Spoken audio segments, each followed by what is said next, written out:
Hello and welcome to the Post Café. My name is Corey Tedrow. The Post Café is a place where we get to sit down with members of the global post-production community and talk with them about what they do, how they do it, and allow them to share their experience and insight with us on the ever-evolving world of post-production. Today's episode is entitled The Hybrid Post Facility, and we are joined by Ryan Hardison. He is a co-owner and an executive producer at Red Arrow Industries in Knoxville, Tennessee. Welcome, Ryan. Oh, thanks for having me. I appreciate it. So why don't you tell me a little bit about yourself and about Red Arrow? Red Arrow is about, it's going on 15 years old. I started in post-production in Knoxville back in 2000, right out of college. Knoxville is actually a pretty nice TV town. Scripps Networks, HGTV, DIY, and stuff like Food Network were started here. And since Discovery purchased them, they're still based here. For years, there's been a lot of TV work in Knoxville. So I had started at another production company in town. Eventually decided to go freelance. A guy I went to college with, who was also working at production companies in town, I knew he went freelance, and then eventually we formed Red Arrow together, and so that was my partner, Danny Downing.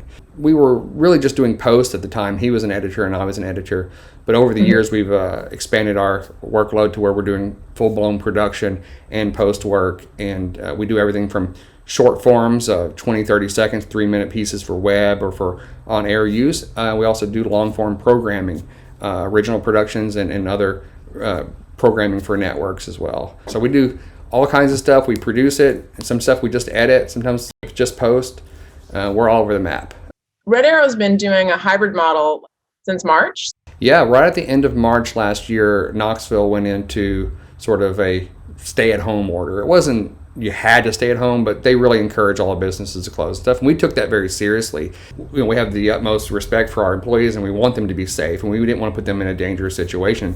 And back then, we didn't know how. There was like 2 cases in Knoxville. We thought that was the end of the world. It wasn't the end of the world necessarily, but we definitely treated it that way because we wanted to be safe. And so we quickly moved everybody, including our editors, to work from home, which at the time, we just simply picked our Avids up and carried them home.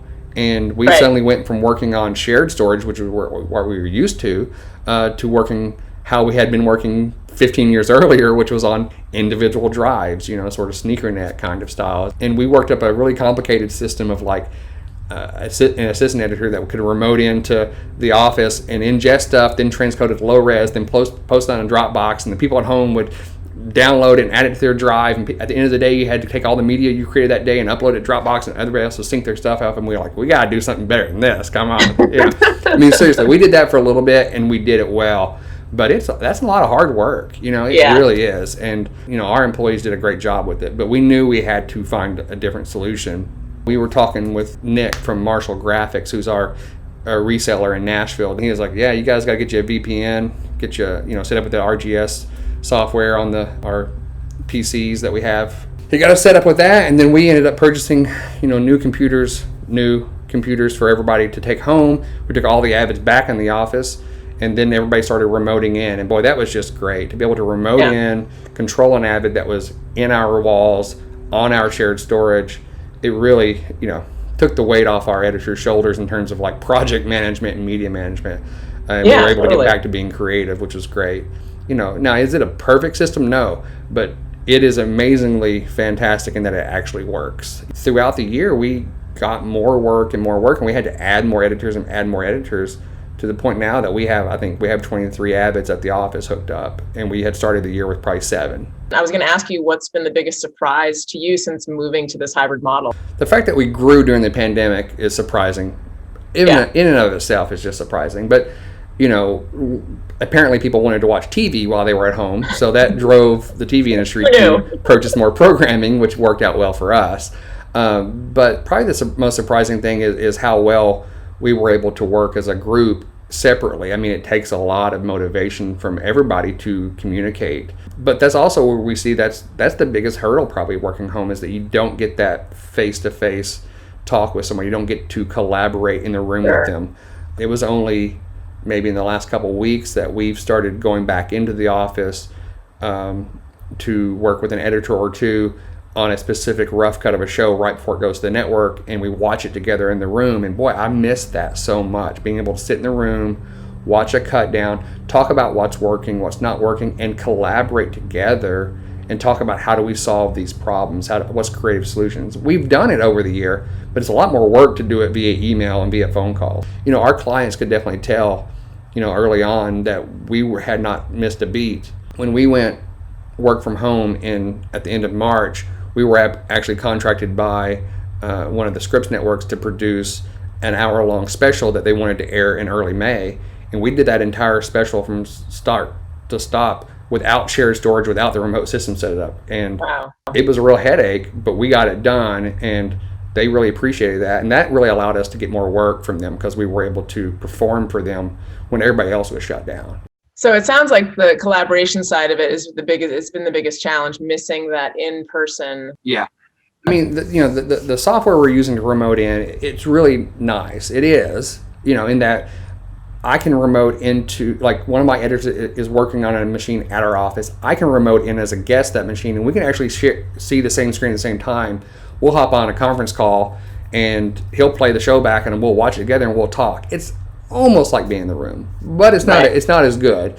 And we've even added a third person to that sometimes. Sometimes there'll be three of us on there, watching this, 2 editors and me watching a show, or me and a post producer and an editor watching a show. But it gets really clunky at that point. By the time you're sharing that screen to 3 different places, sometimes the playback's not great. And so when we're able to go back into the office and do a little bit of like in-person stuff, we're like, oh yeah, this feels good. This feels nice. What would have taken 3 hours, collaborating via remote is taking an hour and a half in real person, and it feels good, so you right. Forget how much you miss that sometimes, So putting your owner hat on, has your business model changed, or has it changed? Well, I don't know about business model so much, but like our model of what does our post workflow look like has changed tremendously. Mm-hmm. Okay. I mean, a year and 2 months ago, if you'd said, is there a world in which editors will work from home? I was like, no way. There's just no way it could ever be feasibly possible that could occur. I don't know why they would want to. It would cost so much in terms of, equipment to do so. And then the pandemic forced us to do so. I don't see a world where we'll ever be 100% back in the office for post. It doesn't make sense.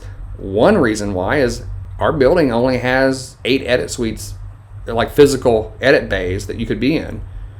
Mm-hmm. We have twice as many editors now. I mean, we could run a night shift, but I have people that don't want to work a night shift because they have kids and stuff. And it's like, we don't expect to go back into the office full time. Employees have told me, they're like, hey, I really enjoy working from home, and I enjoy them working from home. I like that they can not have to commute into the office.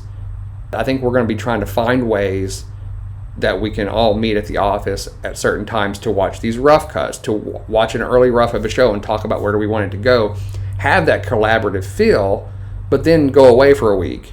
Part of that is driven from a creative standpoint. Part of it's because our employees want to be home, and part of it's because we don't have the facilities to have 23 edits set up. We don't have that many offices in our entire building, So, yeah. It's unbelievable when you think of it that way. But yeah, I just never would have thought we would have made this change as a company until we had to. We're working on a series now for Netflix, and we've had editors on it from Oregon, from Arizona to California a year ago. Like I said, we could only hire editors that lived in Knoxville that could come into our office. We're no longer have those handcuffs on us. If there's an editor that someone really thinks we should use because they're really creative in this genre or whatever, and we want to use them for something and we can afford them, then we can bring them in on a project and they can work remotely from wherever they're at. It's not a concern anymore. That doesn't mean it threatens people who are working in Knoxville if they can't get jobs, because we still want to support our community. But honestly, Knoxville is not a huge town, and sometimes when we have to staff up for a big series like this, the editors there aren't enough here to hire. Years past, we would have had to flown somebody in maybe, Well, no longer. That just is crazy to think that we're no longer stuck in our little town. As things evolve, is there anything particularly you're excited about? The whole work from home, work in the office thing, I am excited about that. I'm excited about it for myself. With my children being in school, I've enjoyed the last year being able to go and pick them up from school every day at 3:30, which is something I couldn't have done when I was in the office necessarily. And It's amazing the amount of phone calls I take in that drive. But, I think everybody in our office is looking at how much more flexible this has made us as a company. Clients expect you to work, during working hours. And so you kind of have to adhere to those. But now you can stay home with a sick kid and get your work done. You can do other things of that nature, and it's okay. I'm excited about just the flexibility that we're going to have going forward for this stuff. It's a whole different world than we've ever seen. Again, I don't know that we would have ever gotten here without this pandemic. So you also are you're also a production facility. So you also produce content. How did that change, or did it change? That's changed tremendously too, because we have a staff of producers, and they produce the programming, they produce the short forms, whatever we're working on. But when they go to set, pre-pandemic, clients would show up to set, and they stand around Video Village and talk about what shots they like and don't like.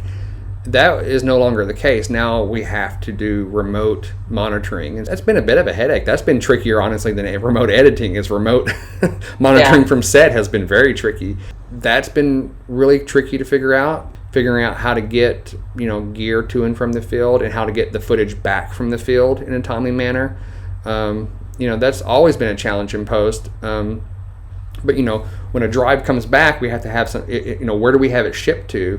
We can't have it shipped to our office. There's hardly anybody there, so we have to have it shipped to people's houses. Then they have to drive into the office and hook up to a machine. Then they go back home and then ingest it. And there's a lot of logistics you got to figure out. It makes it a little easier sometimes when clients have very tight deadlines and we need to ingest something overnight or over the weekend.